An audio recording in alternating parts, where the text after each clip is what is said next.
I am here to talk about bringing your baby or toddler or both to Walt Disney World. Now, it seems to be a very heated debate online, at the grocery store, at the kids' play day, even in your own family on whether or not you actually should take your baby or toddler to Walt Disney World and if it's worth it, too much work, all those kind of scenarios. So today I'm just going to break it down my top 3 reasons and a bonus on why I feel like you actually should take them to Walt Disney World. Okay? So the number one reason that most of us hear why you shouldn't take them to Walt Disney World is that they won't remember it. The experience won't be real. It is real, okay? So the smiles are real, the experience is real, the memories are real. And even if they won't remember it, you will. Reason number one, they're free. That's right. Children under 3 are free. That rhymes. But seriously, if your child or baby is under the age of 3, they are considered Mickey's guests. So they do not need a ticket. They do not need a park pass reservation because since they're too young to have a ticket, you have to have a ticket to make a park reservation. So cancel each other out. We do recommend, of course, listing them on your Disney property room reservation. Again, they don't cost anything, but you want to have them listed so they can have their own features as well as the magic band. And also, you will have to list them when you reserve dining. Again, you may not spend any money on them, but for the table allotment, they need to know exactly how many people are going to be there, including a booster or high chair, depending on the age of your child.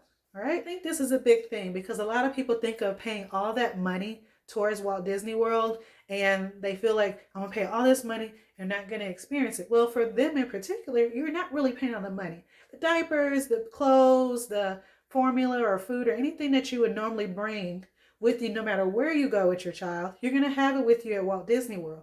So I don't really feel like that's an added cost. That's just you're kind of picking up your baby and going somewhere else.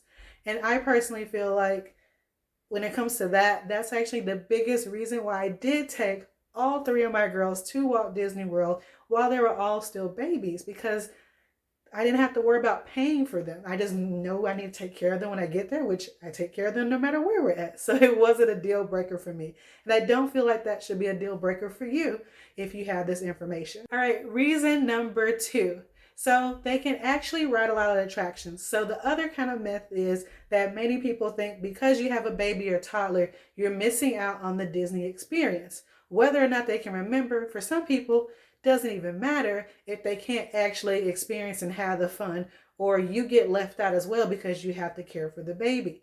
At Walt Disney World, there are attractions that there is no height requirement. At Magic Kingdom, at the time it's recording, I believe there are like 17 attractions that there's no height requirement, which means baby and toddler can get on with you and enjoy those rides.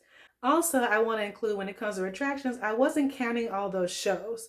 So not only do they have attractions that have no height requirements, there are plenty of shows and other things to do around Walt Disney World. So Mickey's PhilharMagic, you got the Frozen Ever After sing-along at Hollywood Studios. So if you do one of the attractions, the best thing about it is you get to sit inside and off your feet, no more walking or standing in line. And depending on the venue, you get, a reprieve from that, blazing Florida heat. All right, number 3, characters and cast members absolutely love the littles. Okay, they love babies, they love the toddlers, they love interacting with them. So definitely bring them along. They're going to make a point to look directly into your little one's eyes and wave. And it's just a great experience just seeing how they interact and they get excited. Now, obviously, there's not a lot of touching right now because we're, health and safety concerns, but they still get that experience. Again, going back to when they could have interactions, took my oldest, and I remember she literally held on to Tiana's hand, and she was just looking at her, and Tiana was talking and called her a cute little tadpole and said that her grit was amazing. And she was so engaged in that interaction. It was really amazing. I love little ones. They give them that extra attention. And honestly, I think that as a parent, it makes you feel special when you know that your child is getting a moment. It makes you feel like you're a part of the moment. And, you just gush and all that kind of stuff. So I think it's great. But those interactions, and then as health and safety concerns, kind of start to cease, and we do get back that lovely engagement with characters, and we can hug them again. Seeing a toddler hug, a character is just one of the best things ever. That is just amazing. And although I love meeting Mickey, I can't wait for that to come back so my kids can go and run up to them once again. All right, another bonus reason why I think you should take your baby or toddler to Walt Disney World is to avoid the crowds. Now, if you have a baby, toddler, or a preschool age child, you can actually try to avoid those higher crowd seasons such as holidays, summer break, because you're not tied to it, because your little one's not old enough to go to school just yet. So something that both my family and my clients have taken advantage of is going what we call off seasons. Now, Disney crowds never disappear by any means. There's always going to be people there, from locals to homeschoolers to other families with small kids who are taking advantage of it.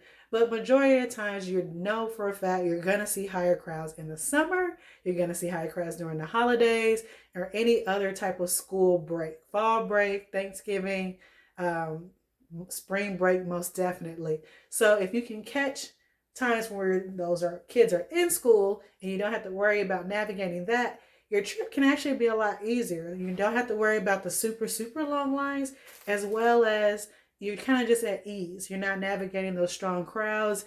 That stress level really does go down, which you already have little ones with you. So that is an extra bonus when you take them on vacation, especially to that most magical place on earth.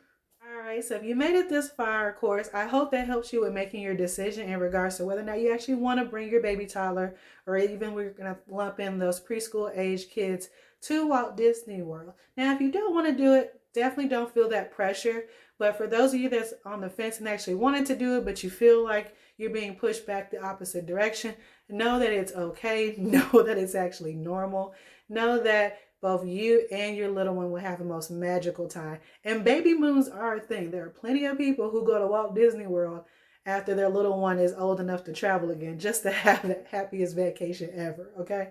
All right, so there's my top 3 reasons and a bonus on why you should bring your baby or toddler on a Disney vacation. And if you need help planning your first Disney baby adventure, hey, hit one of those links in the description box, and also follow me on Instagram or TikTok at DTL Travel, and I'll be happy to make your baby travel dreams come true.